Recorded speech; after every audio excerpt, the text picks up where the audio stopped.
Yang merupakan perbendaharaan surga itu orang yang bisa menyembunyikan kesulitan. Baik pribadi ataupun rumah tangga. Ini terutama rumah tangga yang jadi soalnya. Kadang-kadang kita ini kalau senang, sebaliknya. Kalau senang kita diam. Kalem aja, cuek. Banyak banget duit kita, bawaan diam aja udah. Malah ketemu orang takut. Tapi begitu susah, sekampung tahu. Padahal Nabi mengajarkan perbendaharaan surga itu menyembunyikan musibah, menyembunyikan kesulitan. Kalau enak, cerita sama orang-orang. Kalau nggak enak, rasain sendiri, tekan sendiri, atasin sendiri. Kita kan sebaliknya. Senang kita diam, asal lagi susah, paling tidak kita nyari teman buat cerita kesusahan. Siapa orangnya yang nggak pernah susah? Cuma soalnya bagaimana kita mengatasi kesusahan itu sendiri. Begitu juga misalnya kalau orang sudah berumah tangga, itu orang tuanya harus menjadi tempat dia cerita yang enak-enak saja. Yang nggak enak rasain berdua, selesaikan berdua, atasin berdua. Jangan dibalik. Asal senang diam, giliran susah saja. Maknya laporan. Terbalik. Bisa menjaga security informasi. Maka nama bayam keluar diam, malah seluitan. Enak amat lo makan daging ayam. Security informasi. Saudara-saudara kaum muslimin rahimakumullah. Ujian yang terberat itu yang pernah diberikan kepada para nabi, para rasul, para aulia, para ulama. Makin tinggi keimanan, makin berat bentuk kesulitan. Ayo saya kemukakan satu contoh saja. Ada seorang nabi yang kaya. Nabi kaya. Namanya Nabi Ayub.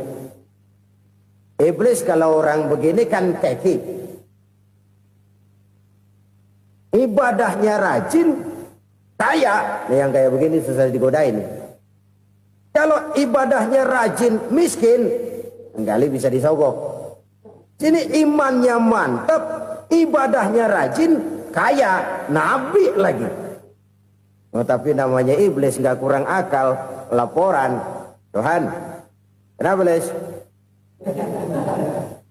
Ya ini bahasa saya, bahasa Qurannya sih nggak gitu. Itu hambamu yang namanya Ayub, dia rajin ibadah cuma karena dikasih kaya aja. Coba kasih miskin dia, berhenti dia sembahyang. Ah, kamu bisa aja. Saya tahu Ayub itu hambaku yang ikhlas. Saya buktiin Tuhan, silahkan. Dibuktiin lah, iblis turun ke alamin. Yang mula-mula dia lakukan, dia rusak sawah ladang Nabi Ayub. Dia binasakan binatang ternak Nabi Ayub. Sehingga dalam waktu singkat, jatuhlah Nabi Ayub dari orang paling kaya jadi orang paling miskin. Beliau masih ibadah di mihrab dalam masjid. Datang iblis. Saudara Ayub, ya. Lagi ngapain? Ibadah. Nyembah Allah, nyembah Allah. Oh, percuma. Kenapa? Tuhan yang ente sembah nih, dia udah bikin miskin ente. Sawah ladang ente hancur lebur, binatang ternak binasa. Sekarang ente jadi orang paling miskin. Ngapain nyembah Tuhan kayak begitu? Tekor. Udah berhenti dah ibadah, berhenti ibadah. Ini iblis sama Tuhan laporannya lain, yang dikerjakan kepada Nabi Ayub juga lain. Benar begitu iblis kata Nabi Ayub? Iya, sawah ladang saya habis, buras. Binatang ternak saya binasa, binasa. Saya miskin, bangpak. Apa jawab Nabi Ayub? Bukan innalillahi, ya ini hebat.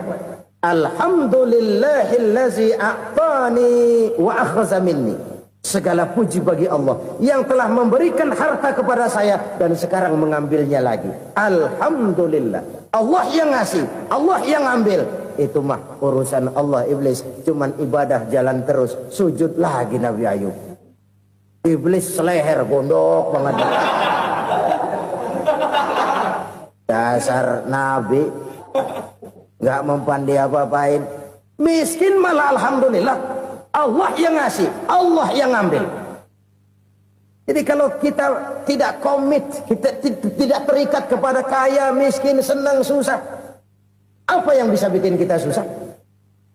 Jadikan kekayaan, kemiskinan, jadikan senang susah sebagai anak buah yang bisa kita atur. Jangan kekayaan ngatur kita, jangan kemiskinan ngatur kita. Kita yang harus mengatur mereka. Senang susah, kaya, miskin, bahagia, sengsara, jadikan itu anak buah yang bisa kita atur. Kalau sekarang kita kaya, lain saat boleh jadi kita miskin, semiskin-miskinnya. Allah yang ngasih, Allah yang ngambil. Tenaga mana yang bisa menghalangi? Ibadah jalan terus. Iblis makin gondok. Dasar nabi loh. Akhirnya apa?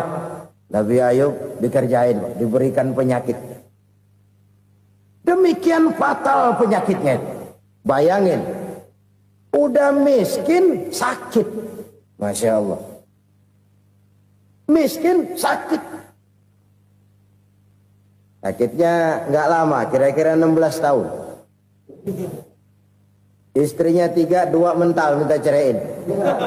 Ngerawatin laki bengek begini. Senang belum tentu, susah udah pasti nih. Cerai aja, cerai dah. Cerai. Tinggal satu Siti Rahmah yang setia menemani beliau. Sesetia-setianya hati perempuan. Satu saat Siti Rahmah bilang, "Bang, iya, abang kan Nabi, Bang. Lalu, namanya Nabi kan doanya jarang meleset, Bang. Maksud kamu minta kenapa sih sama Tuhan biar abang sembuh baik dah, Bang?" Siti Rahmah, "Iya. Saya sakit berapa tahun sih dah? 16 tahun, Bang. Sebelum ini saya sehat berapa tahun? Ya kira-kira 60 tahun, Bang. Nah, coba ente banding-bandingin, Rahmah. Saya dikasih sehat 60 tahun, dikasih sakit 16 tahun. Sudah nggak sabar mau doa kepada Allah minta sembuh. Saya malu kepada Allah. Diuji dengan yang luar biasa seperti ini, tidak mengganggu stabilitas kehambaannya. Dia tetap menghamba kepada Allah Subhanahu wa ta'ala. Saudara-saudara kaum muslimin rahimakumullah. Kunci menghadapi kesulitan itu apa? Allah jelaskan dalam satu ayat, "Wa basyiris sabirin alladzina iza asabathum musibah qalu inna lillahi wa inna ilaihi raji'un." Gembirakan orang-orang yang sabar. Siapa mereka itu? Yang apabila mendapat musibah mereka kembali kepada keyakinan dasar. Segalanya dari Allah dan segalanya akan kembali kepada Allah. Ini konsepsi dasar dari sikap muslim dalam menghadapi berbagai kesulitan. Segalanya dari Allah, segalanya akan kembali kepada Allah. Kalau ini sudah kondisi dasarnya, maka kita akan lapang menghadapi kenyataan bagaimanapun pahitnya. Apakah itu namanya miskin? Apakah itu namanya sakit? Bahkan maut sekalipun. Maut sekalipun. Segalanya dari Allah, segalanya akan kembali kepada Allah. Ini sikap hidup, bukan sekedar ucapan. Kita kadang-kadang menjadikannya sebagai ucapan. Mulutnya sehingga berhenti, innalillahi wa inna ilaihi raji'un. Tapi nangisnya terus gerung-gerungan. Bukan itu, ini kesadaran moral. Kalau segalanya dari Allah, segalanya kembali kepada Allah. Kan sebenarnya cuma nunggu giliran. Hari ini saya nyembayangin dia. Entah hari apa saya disembayangin orang. Hari ini saya antar dia ke kubur. Entah hari apa orang nganterin saya ke kubur. Hari ini saya tahlilkan dia. Entah nanti kapan orang tahlilkan saya. Segalanya dari Allah. Segalanya akan kembali juga kepada Allah. Oleh sebab itu saudara-saudara, kesulitan bukan untuk ditakuti. Kesulitan justru untuk diatasi. Dicarikan jalan keluarnya. Dan tidak ada orang yang tidak pernah mendapat kesulitan. Tidak ada. Semakin tinggi status sosial, semakin tinggi kualitas keimanan, semakin besar juga tingkat kesulitan. Hanya saja bagaimana cara kita mengatasinya. Dan Al-Quran menyatakan, "Inna ma'al usri yusra." Di balik kesulitan itu pasti ada kemudahan. Roda itu berputar. Karena itu Rasulullah sallallahu alaihi wasallam mengingatkan kepada kita, "Ta'arraf ila Allahi fir raha ya'rifka fis shiddah." Ingatlah kepada Allah di waktu kamu senang, supaya Allah ingat kepada kamu di waktu kamu susah. Kalau waktu senang kita ingat kepada Allah, kita susah, Allah tidak akan meninggalkan kita. Tapi kalau waktu senang kita jauh dari Allah, sujud tidak sempat, dengan masjid jauh, ketika senang kita lupakan Allah. Nanti begitu kita susah, Allah lupakan kita. Dan itu menyakitkan. Oleh karena itu orang-orang tua kita dulu bilang, kalau lagi sehat ingat-ingat lu bakal sakit nanti. Kalau lagi kaya ingat-ingat satu saat kita bakal jatuh miskin. Bahkan kalau lagi muda ingat-ingat kita bakal tua. Dan yang terpenting kalau lagi hidup ingat-ingat kita bakal mati. Saudara-saudara kaum muslimin rahimakumullah. Jadi yang kedua yang merupakan perbendaharaan surga, menyembunyikan musibah. Saudara-saudara kaum muslimin rahimakumullah. Hal ketiga yang merupakan perbendaharaan surga adalah wasilatur rahmi. Orang yang suka bersilaturahmi. Sebagaimana yang kita maklum bahwa manusia adalah makhluk yang disebut zon politika. Makhluk sosial yang tidak mungkin hidup sendiri-sendiri. Betapa dan siapapun kita memerlukan orang lain. Bodoh betul manusia kalau tinggal di tengah masyarakat tapi tidak mau bermasyarakat. Merasa hebat sendiri, pinter sendiri, gagah sendiri, kaya sendiri. Mungkin kalau mati juga ngubur sendiri. Jangankan kita di sini. Di sorga saja Nabi Adam waktu sendirian bengong melulu, mondar mandir. Allah tegur dam sepi dam. Ya ini kalau bahasa saya. Iya Tuhan sepi ini nggak ada coret-corekan pisan ini. Diciptakan Siti Hawa baru anteng Nabi Adam. Itu di sorga. Cobalah. Umpamanya saudara tinggal di Jakarta nih. Kayak bener. Apaan aja di Jakarta punya saudara dah. Jembatan Semanggi ambil. Monas, Buntel bawa pulang. Hotel-hotel ambil semua. Cuman tinggal di Jakarta sendirian. Apa enaknya? Betapa dan siapapun kita perlu orang lain. Tidak ada seorang pun yang bisa memenuhi kebutuhan hidupnya secara sendiri-sendiri. Nah, Islam telah menyelamatkan manusia dari ras diskriminasi. Mengikat manusia dengan persaudaraan yang berlandaskan kepada akidah. Karena itu dianjurkan bersilaturahmi. Bahkan Nabi menyatakan, Man arada ayyubsata lahu fi rizkihi wa yunsa'a fi atharihi falyasil rahimah. Siapa yang kepengen diluaskan rezekinya dan dipanjangkan usianya, banyaklah ia bersilaturahmi. Siapa yang kepengen dimudahkan rezekinya, hendaknya ia banyak bersilaturahmi. Kalau banyak teman, kesulitan kan paling tidak ada tempat cerita. Udah susah, sendirian kita pikirin diri, nggak ada tempat tukar pikiran. Cepet banget sama bengek. Dilawan sendiri. Nah, secara makro kita bisa berkata, tidak mungkin ada kemenangan kalau tidak ada kekuatan. Tidak ada kekuatan kalau tidak ada kesatuan dan persatuan. Tidak mungkin ada kesatuan dan persatuan tanpa semangat silaturahmi. Kalau umat Islam mau menang, dia harus kuat. Kalau umat Islam mau kuat, dia harus bersatu. Kalau umat Islam mau bersatu, dia harus membudayakan silaturahmi ini. Bahkan sampai-sampai kata Nabi, kalau bisa cari nilai tambah. Apa? Silman qata'ak. Bersilaturahmilah kau kepada orang yang marah denganmu. Masya Allah, indahnya ajaran agama kita. Orang yang marah pun kepada kita, kata Nabi, kalau bisa bersilaturahmilah kepadanya. Kepada orang yang marah itu. Di situ nilai tambah. Cuman jujur nih hadis, ngucapinnya gampang, ngamalinnya yang berat banget. Orang marah sama kita disuruh silaturahmi, ada apa malu? Lu marah, ada gua marahan lagi. Tunggu pikirin. Saudara-saudara kaum muslimin rahimakumullah. Tapi ini yang diajarkan, bahkan ini yang dicontohkan oleh baginda Rasul. Bagaimana begitu mudah, misalnya satu saat Abu Jahal ini ngatur strategi bagaimana bikin Muhammad celaka. Dia gali lubang di depan tempat tidurnya. Dia tutupin daun korma. Terus dia panggil seseorang, ke sini. Kasih tahu Muhammad, pamannya sakit keras, minta ditengokin. Berangkat orang ini ke sana. Muhammad, labbaik. Pamanmu sakit keras, dia minta ditengokin. Baik, saya akan datang menjenguk beliau. Berangkatlah Nabi ke rumah Abu Jahal tanpa prasangka apapun. Abu Jahal udah pasang setil, selimut 3 rangkap setengah dia pakai, persis kayak orang meriang. Tapi sembari ngintip dari balik selimut, begitu Muhammad buka pintu, nah masuk perangkap nih. Muhammad jalan menuju tempat pembaringan. Makin lama makin dekat, makin lama makin dekat, makin dekat ke lubang yang dipasang oleh Abu Jahal itu. Dalam hati Abu Jahal, terus dah jatuh, mampus dah lo ini. Mampus lo hari ini nih. Apa yang terjadi? Malaikat Jibril datang. Muhammad, pamanmu cuma pura-pura sakit. Di depan tempat tidurnya ada lubang perangkap supaya kamu jatuh ke situ.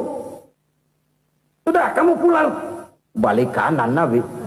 Sudah hampir jatuh ke lubang, balik kanan, pulang. Bayangin kecewanya Abu Jahal. Muhammad dikit lagi, Muhammad dikit lagi. Enggak paman, saya pulang aja.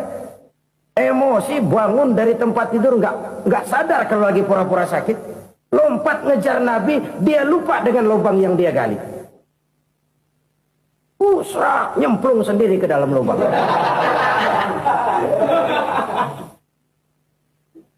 Nabi terus berlalu. Ini terjadi keanehan. Jatuh ke lubang yang dia gali itu sebenarnya nggak terlalu dalam ya, antara 3-4 meteran lah. Tolong saya jatuh ke lubang ini. Datanglah pelayan-pelayannya itu. Angkat saya dari sini. Oh, yang ngulurin tambang. 1 gulung, belum juga nyampe itu tambang. Kurang, beli lagi ke warung. Sambung, ulur lagi, nggak juga bisa sampai. Wah, ini kerjaan Muhammad ini. Tolong, siapa salah seorang kamu ke rumah Muhammad, kasih tahu encangnya kecebur. Minta ditolongin. Sampaikan kepada Rasul. Kenapa? Pamanmu jatuh ke lubang, Muhammad minta tolong diangkatin. Tambang udah nyambung-nyambung nggak nyampe juga. Ya, nanti saya datang, saya tolong. Coba. Nyata-nyata orang berniat jahat mau mencelakakan dia. Datang dia menolong. Ini yang disebut air tuba dibalas air susu ya ini. Bukan sebaliknya. Air tuba dibalas air susu. Paman, kecebur ya? Iya Muhammad, tolong ini. Pegang tangan saya. Nabi ulurkan tangannya. Nyampe. Dipegang oleh Abu Jahal. Diangkat ke atas. Sampai atas. Apa kata Abu Jahal? Sihirmu memang hebat Muhammad. Udah ditolongin dikata sihir. Yang enak kita kemplang kan itu orang begitu. Urusan apa? Tapi inilah akhlak. Kalau bisa kamu bersilaturahmilah dengan orang yang marah kepadamu sekalipun. Orang marah kita tetap baik. So, kalau kita berbuat baik sama orang yang memang baik, rasanya sih biasa-biasa aja. Orang baik kita baik lagi, ya draw aja, belum ada nilai tambah di situ. Baru ada nilai tambah kalau kita bisa berbuat baik kepada orang yang nyakitin kita. Itu namanya kita setingkat di atas dia. Dia sakitin kita, kita berbuat baik sama dia. Dia pelit sama kita, kita baik sama dia. Dia marahin kita, kita deketin dia. Di situ kita punya nilai tambah. Jadi siapa yang ingin diluaskan rezekinya kata Nabi dan dipanjangkan umurnya, hendaklah ia banyak-banyak bersilaturahmi. Sederhana sebenarnya silaturahmi, tapi silaturahmi membangkitkan semangat kesatuan dan persatuan. Kesatuan dan persatuan melahirkan kekuatan. Dalam matematika 1 ditambah 1 pasti 2. Tapi di tengah masyarakat 1 orang takut ditambah 1 orang takut, hasilnya jadi 2 orang setengah berani. Kenapa setengah berani? Karena udah berdua. Tadi pan takut sendirian. Kalau dia kumpul turu-turu takutlah jadi berani. Kita yang lemah, kita yang tidak berdaya, kita yang miskin, kalau mau kompak bersatu, apa yang nggak bisa kita kerjain? Apalagi tinggal di kota besar, pilihan cuma 2. Bertahan atau minggir. Bertahan atau minggir. Untuk bisa bertahan harus mampu bersaing. Untuk mampu bersaing harus punya keahlian. Keahlian harus ditunjang dengan pendidikan, ditambah oleh kekompakan sebagai umat.